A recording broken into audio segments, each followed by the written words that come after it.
राहस्य Govindpur block अधीनस्थ 16टी पंचायत रे नवीन सरकार लोकाभिमुखी योजना और जनमंगलकारी योजना सचेतनता कार्यक्रम अनुष्ठित हो जाइछि। गुरुवार प्रभु श्यामसुंदर संकीर्तन और श्री विनोद राय संकीर्तन मंडली द्वारा गुरुवार राजगोविंदपुर और नालगजा पंचायत कीर्तन और विभिन्न कला माध्यम रे मुख्यमंत्री का समस्त लोकाभिमुखी और जनमंगलकारी संपर्क रे घरे घरे बुली अवगत कराइथिले। तेबे यही प्रचार प्रसार पाई राजगोविंदपुर ब्लॉक रे 18 गोटी लोककला माध्यम रे प्रचार प्रसार चली।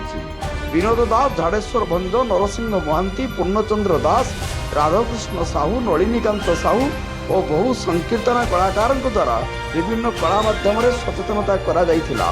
राजगोविंदपुर शिरीष महांती को रिपोर्ट, जनता एक्सप्रेस।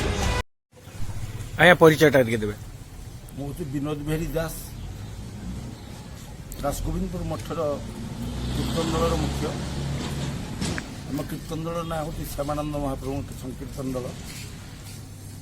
आज ओडिशार लोककला को आगे नापी आम 30टा जिलार लोककलाकार जिते अच्छा आम भी कलाकार जाऊँ।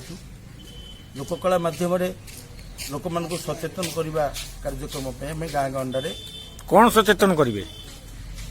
विभिन्न योजना जो कथा अनेक लोक कहा योजना आज सरकार जो योजना कर योजना नवीन सरकार जो योजना संबंध में अनेक लोक सचेतनता जापारी ना सचेतन कार्यक्रम आम जनाऊँ।